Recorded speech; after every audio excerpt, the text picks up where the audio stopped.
So what I've seen from this guy, I think I've only seen this film, Gay and Defund, and the English title is Head On, but that does not mean head on. I think it says give me your hand or something. I forgot. But oh yeah, so what's pretty cool is they have quotes from the filmmakers, sometimes concerning film in general, or specifically. And it's accompanied by stills from the film, some notes.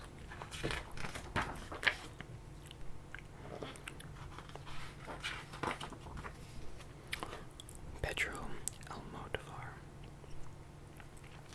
I haven't seen much from this guy either. Taschen made a whole book on this guy, because he has a very large body of work, and because he's a prominent modern filmmaker who continues to expand on his body of work. Though I've never really been too into the things that I've seen from him, I would like to see more. I feel like within all those films there's gotta be one that I'll like. His films are known for being very colorful, or rather being very I guess saturated. The type of colors, like very saturated colors.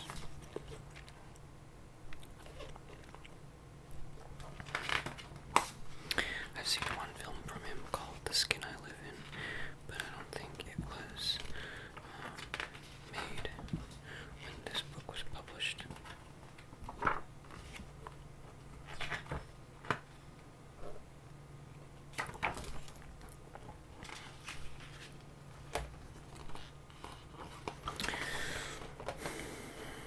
Andrea Arnold, I don't think I've seen anything from this person. I'm not even sure if this is a man or a woman. But these stills look very interesting.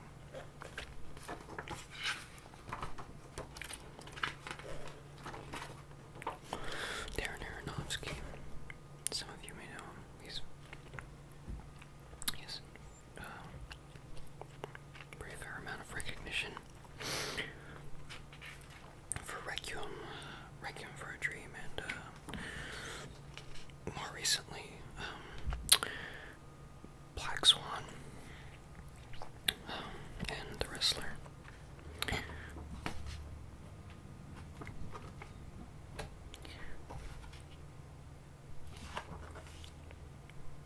I haven't seen anything from this guy either. Or wait, maybe I have. Yes, I have. Read My Lips. I've seen this film. It's mostly like a drama, kind of suspense, sort of strange love story. But I didn't finish it. I got like 80% through the film and bailed on it. I was very uninterested by it. The beat that my heart skipped, actually, and I do want to see this. I've heard very good things.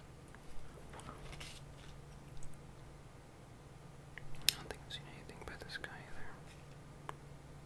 Or this guy. Sorry. Bong Joon-ho. He made The Host.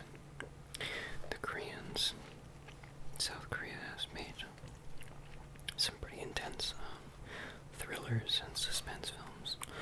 This guy is one of the main guys to contribute to it. Here's The Host. This was an interesting one.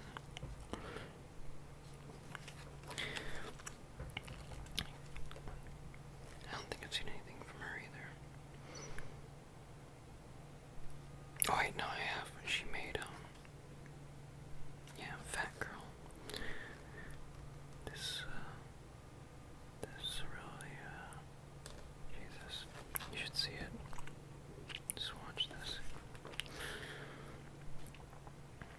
some very sexual films, as I guess you can get from the stills. Great brewer. Don't think, I guess I've seen portions of these movies that he did.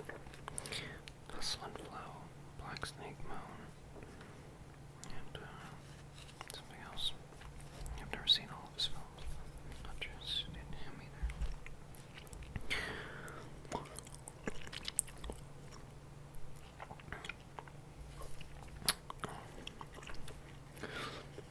I don't think I've seen anything by her either. Or this guy.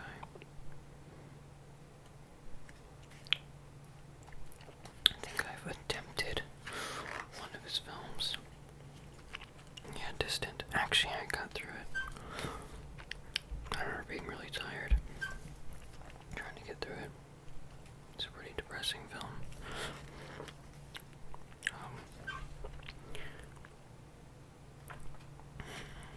Let's see.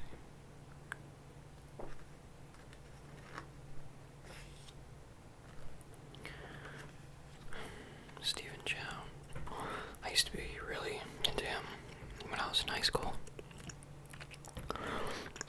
He made, I guess, yeah, he's only made these couple of films that I see right here.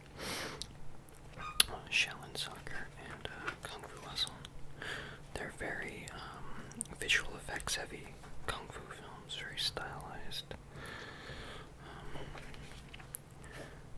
They're pretty good.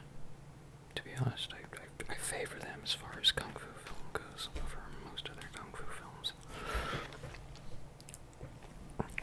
10 minutes, okay. Sofia Coppola.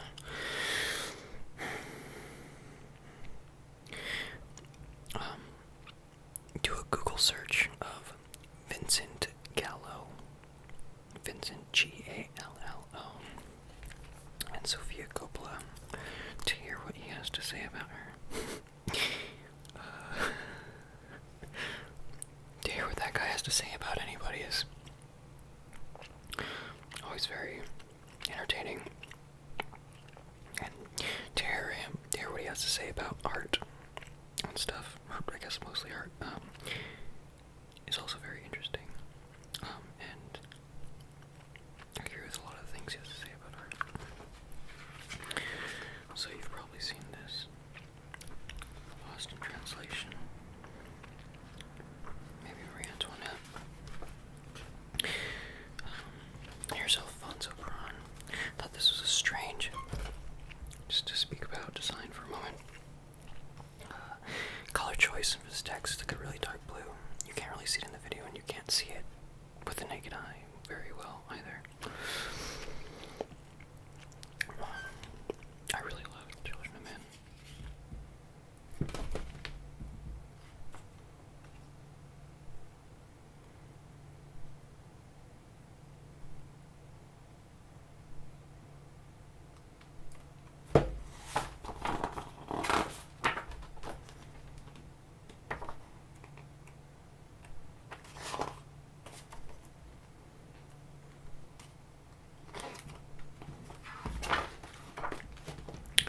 Sorry, so, didn't realize the video stopped recording.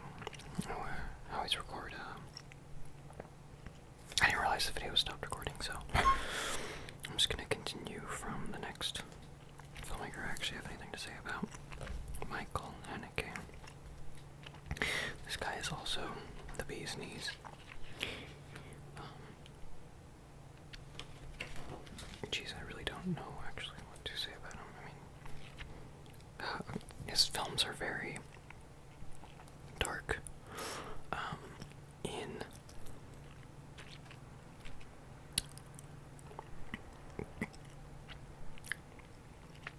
a very kind of natural way, the same way you might be afraid of being in some sort of uncivilized society, or out in the jungle, or like lost at sea or anything. And those aren't even things that happen in his film, but that's just kind of like the only thing I can really attribute it to, that type of fear. Just very base, animalistic type of fear. I feel like he seems to get at, usually using a modern setting as the vehicle of discussing those type of fears. I mean, he does much more than that, but that's just, I guess, one of the very common things, or one of the main things that a lot of his films have in common.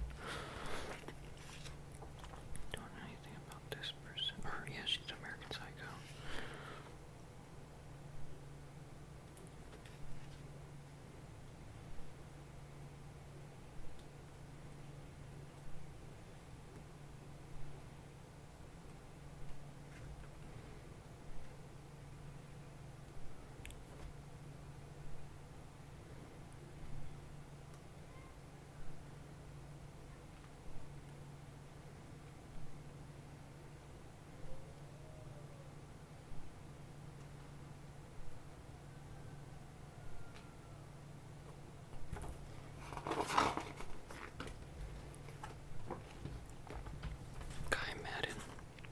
This is a Canadian director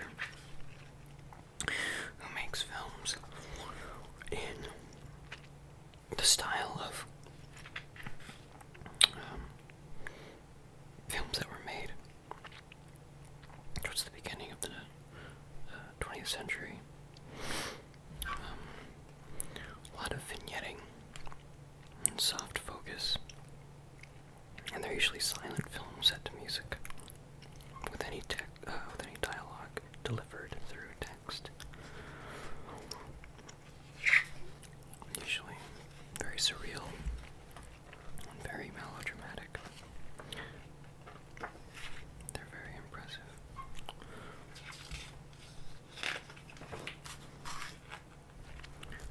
Brand upon the brain. My friend made a film a couple years ago that co-starred this guy. He's one of the main characters in the film. He's the leader of this group of kids. Okay, battery's about to die, but here's the man. This guy knows how to do it.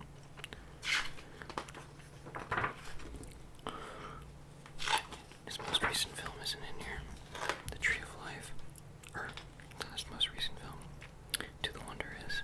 That guy is just...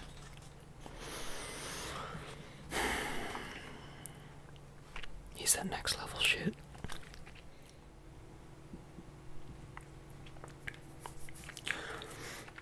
This guy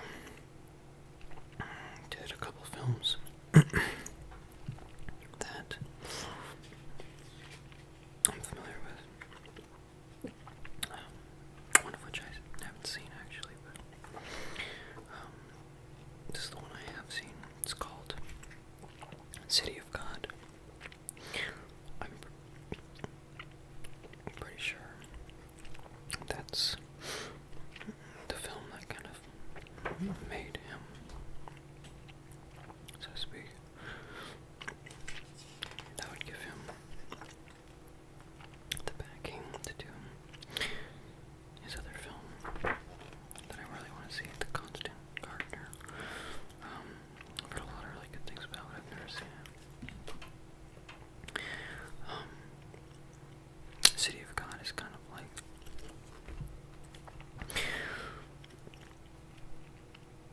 I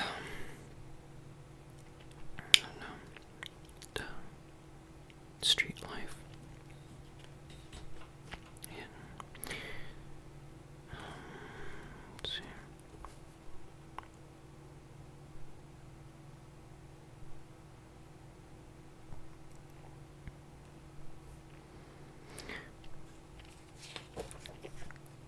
Rio de Janeiro.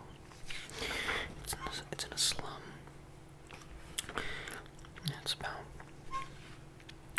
a bunch of youth kind of finding power and reason or purpose in a lot of very violent activity. I mean, it's pretty much a gang movie.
very surreal and addresses a very huge problem that is still commonplace today.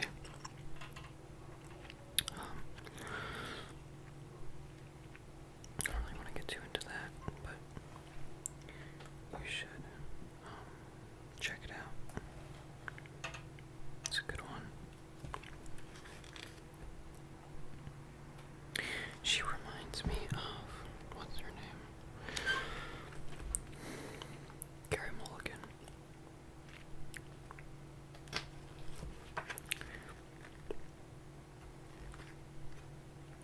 This is what I know this guy for, Container, which brings me to a funny story, I guess, or a funny piece of information. This film is narrated by this girl. The whole film is narrated by her. And the entire time, she is basically whispering or speaking softly.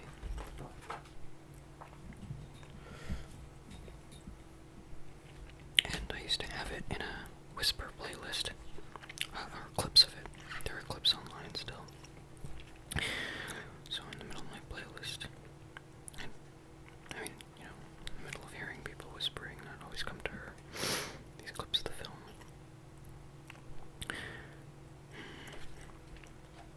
That was completely by accident. That's a strange coincidence that I came across that right now, making this video. It's funny. This guy, I've seen this one film of him, from him, called Princess. I didn't really care for it too much.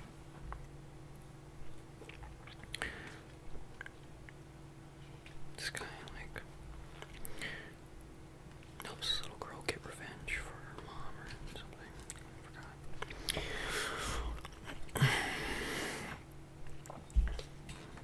I felt like it was very,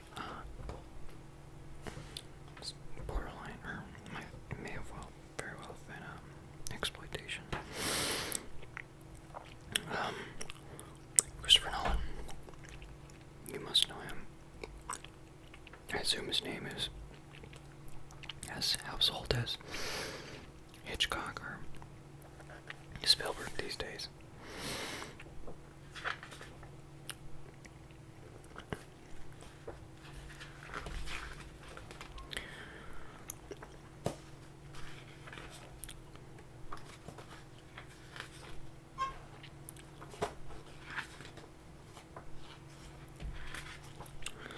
He did make the best Batmans, didn't he? This is my favorite one from him. I love this film.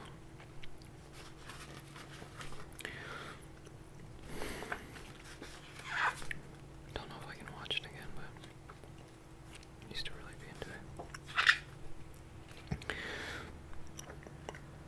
I haven't seen anything from this guy either. I've seen portions of Taxidermia.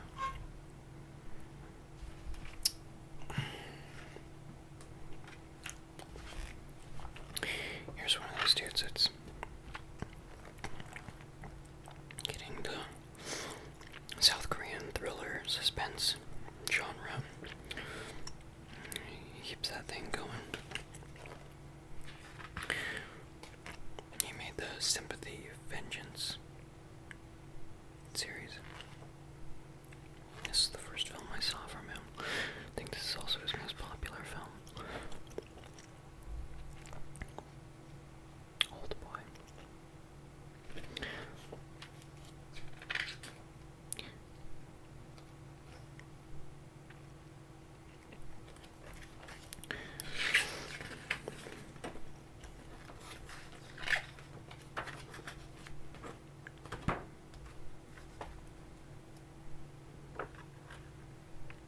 Alexander Payne.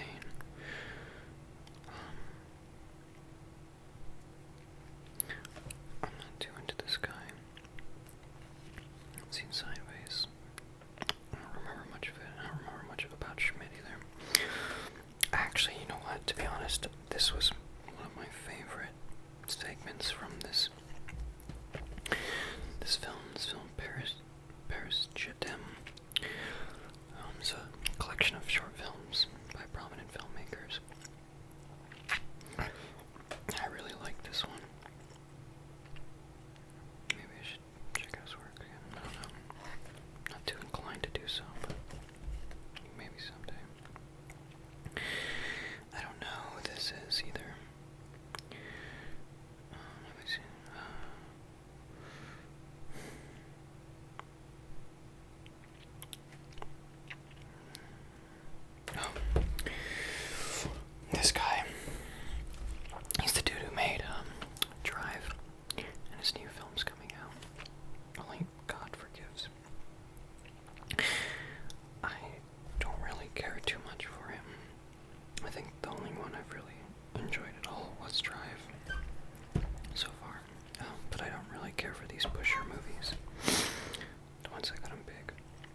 So, this dude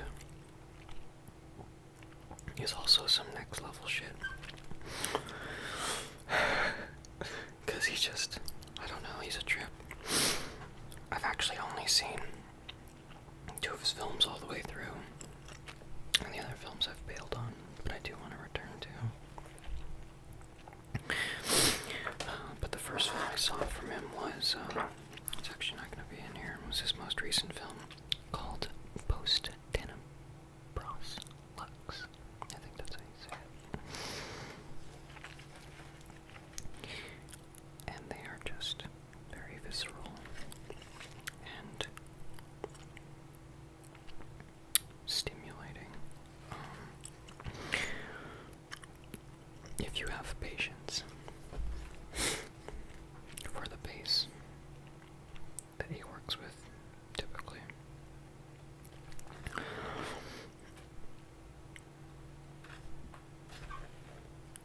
I do want to see more from him. I hope he continues to make more.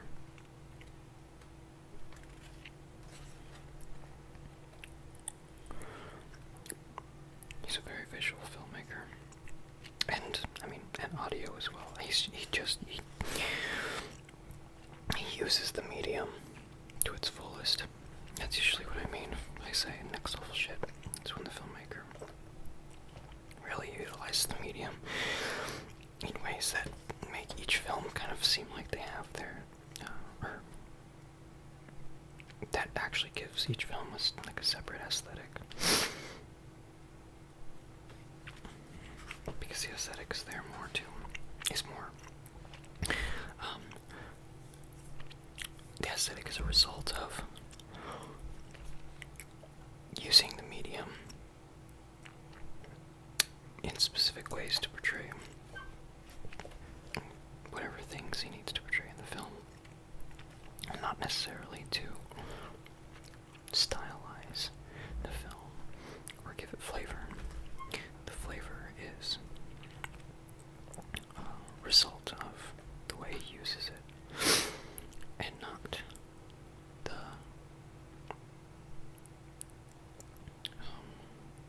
the thing being sought after.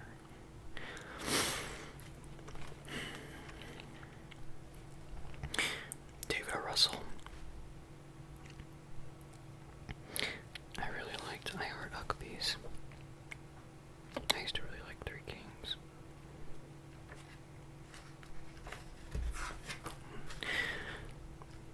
This guy, there's a video of this guy just blowing up on his actors.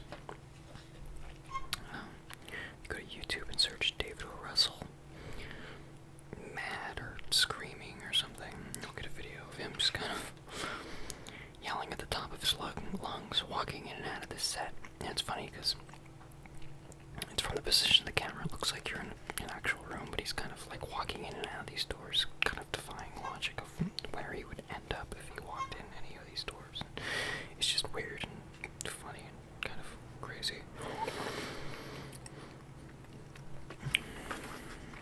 Here it is. Here's the film. It's, yeah, this one I'll always really like.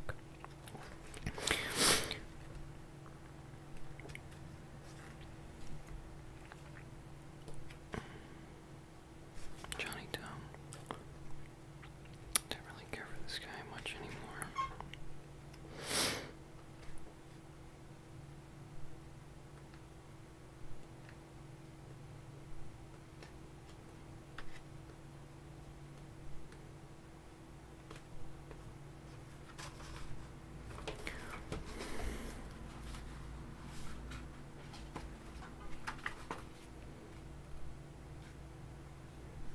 Gus Van Sant. This guy is pretty great. This guy is great. I need to see more films from him. If you haven't seen Elephant, this one, you should definitely check it out. There's a lot of films that we've gone over that you should definitely check out. But yeah, this one. So this one's got it about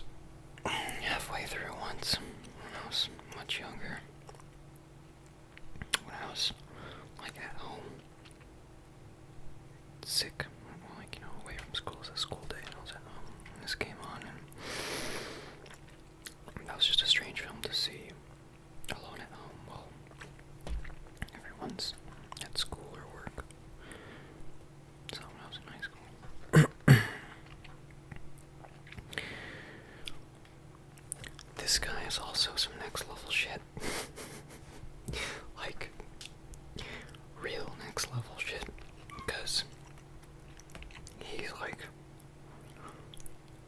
I really just am at a loss for words with most of these people. Just see his film, Uncle Boon Me Can Recall His Past Lives. I think it was on that list of films from the last video. There's all sorts of institutions and just people obsessed with funding the arts who just want this guy to have all their money. That being said, his cheaps, I mean his films are most likely very cheap. Done on an extremely low budget. I know he has some special effects in his film, but mostly they are smaller personal pieces that reach a very large scale on a sort of spiritual, I guess, level. This dude, Wong Kar-wai, probably definitely the most romantic filmmaker I can possibly think of. Or maybe not the most romantic filmmaker, but this is kind of a weird thing, but he makes some of the most romantic films. And they're not very happy endings. They don't have very happy endings. I don't want to say too much, but if you haven't seen anything from him, you should definitely check him out. He works with the cinematographer Christopher Doyle. And Christopher Doyle definitely accounts for at least half of what the end product is. Surprised I don't have. Jeez. In the mood for love. You should see Chungking Express and Fallen Angels. Those ones are my favorites.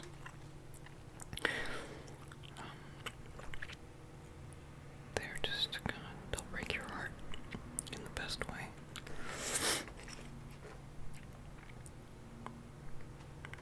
Don't really know much from this guy. Oh yeah, I guess I saw that film a long time ago. Don't really care much for these type of films. Big action pieces, big kind of dramas. I skipped over Michael Mann in here because he does a very similar thing. He's the American equivalent of this type of filmmaker.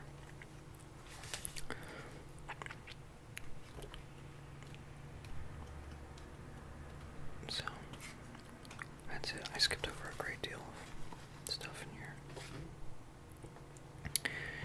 Came with a DVD. It has clips. That's actually how I know about the whispering stuff from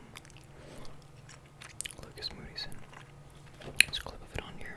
When I first watched this, it put me to sleep. Especially this part when the girl says yogurt. She says something like pouring the cool yogurt over the reactor to cool the reactor, or something like that. God, they put a Robert Rodriguez still on the back of it. Not for nothing, but I mean, whatever, I just don't really care for him too much. Tashen's dope.